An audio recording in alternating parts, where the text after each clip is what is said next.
Bridging the gap between Bluetooth keyboards and Bluetooth speakers, it's the new case from Brydge.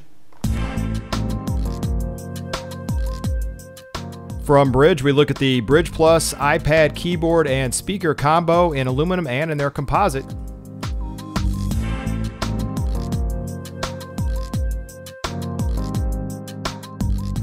Welcome everybody, a Spike Studio product review. This time we're kind enough to receive a shipment from Brydge, who has sent us two of their cases. One is aluminum, one's a polycarbonate, and both of these are for your iPads versions 2 and higher, not the Air yet. They do have a version coming out for the Air. So 2, 3, and 4. I would keep in mind that there is a technical thing inside that we'll talk about if you have a version 2 versus the newer ones. So what did they send? Well, first of all, everyone, you pretty much know what your iPad looks like and feels like in weight. So we've got that. These cases, we'll start with the aluminum one, are over £1 each. And they're not really just cases. They're actual keyboards with speakers that are built in. So they're about 1.28 pounds according to their website. And you can definitely feel the weight. So let's talk about that a little bit after we get to setup. It comes with a warning. Should let you know. Warnings on there let you know that the current rubber shims that are in here, and the shims they're talking about, are inside these clips. These shims are made for the newer version of the iPad, not the Air, but the newer ones. If you want to do the iPad 2, they actually include in the case another pair of shims. So you'll want to switch those out if you have the iPad 2.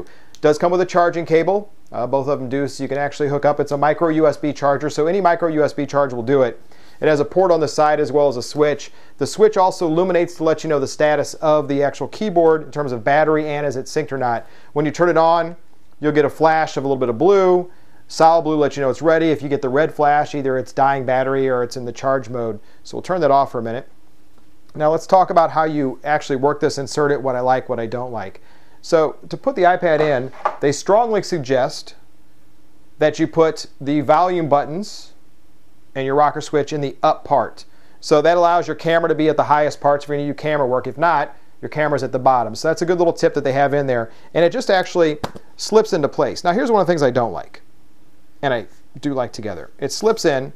So as you can see, the angle you get, this is the default angle when it locks. You can always tilt it more. You almost get a full 180 when you're putting it down, but you can see there's always a little bit of an edge underneath that's there. When you close it, the other reason they tell you put the volume buttons up is when you close it, it does have the magnetic on and off. So you also have that feature built in, which is really nice. If you'll notice, because there's no frame set on the edges of your iPad, you've got to center it yourself. Now here's one of the things they say in the FAQ, and one of the only problems I had with the case, to be honest with you, is that it uses friction to hold your iPad into place. Most other cases have some sort of edging around them, so when you hold it upside down or you shake it or whatever, it's not going to slide out. This one, they tell you specifically that not do it because friction is what holds it in place. So I know I'm doing shaking a little bit. You can already see it's separating from the top edge. And just a simple push of the thumb, it can come out. So keep that in mind if you're transporting using this one. You'll always want to keep it so the clips are down so you hold it in place. Otherwise, what you could get is it's sliding out of these little static. They use friction to hold it in place instead of an actual clamp around the sides. I really wish they had a way that they could put a clamp around the sides. I don't know, a trim piece. They use the same tooling as the iPad themselves, so it looks really nice. It does look really slick. We'll look at the polycarbonate one as well in just a minute, but it looks really nice. Easy to pair, easy to sync. One of the key things they sell you on is not just the cool keyboard. The keyboard's a full QWERTY keyboard. It works really well. We did the syncing procedure, which was simple, and from there we typed away. We didn't have any problems. The next step you do is you actually sync the Bluetooth speakers. What that allows you to do is play the sound out from the iPad versus the speakers.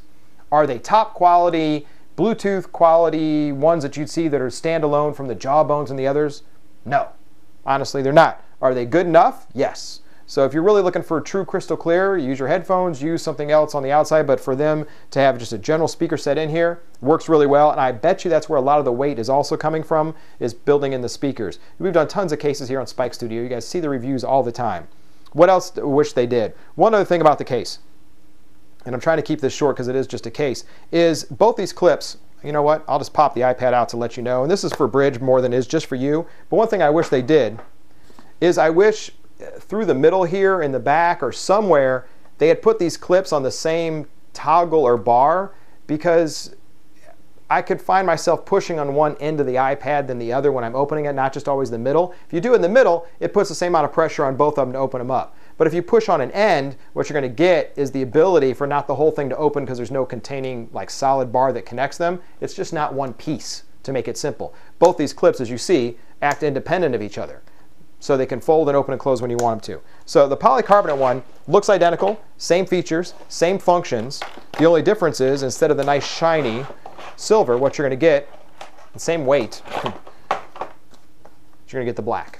So if you really like the black look with it, you can do that too. I'm not sure what you do. One thing I would say for everybody, if you don't know, please put some sort of protective cover on your screens. Something we recommend for everything that you do. It doesn't really matter. But fits the same way. It slides into place. It's a friction slide. It'll have the magnetic on and off. It does the same features. It did the same syncing. It had the same sound. Pretty much the same difference. So overall, what do we think? Pretty good keyboard. Great speaker sound. No problem with the Bluetooth. We didn't lose anything when we did the recent upgrade to the new OS. It stayed there, so we didn't lose anything there. And that's usually an Apple issue and not the keyboards themselves.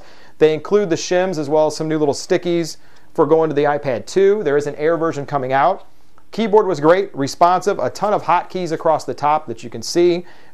Start, stop the music, the browser, the brightness, all the hotkeys are built in there. And then you just have to remember the Control-B for the audio is really the only part you have to sync for the speakers themselves. So we want to say thanks to Brydge for sending over both of their iPad laptop cases, is what they're calling them, built-in speakers. You can find them on their website, and you can also find them in links we have below. Please let us know of any other products you want reviewed here at Spike Studio. Otherwise, subscribe to our product review playlist, and thanks again.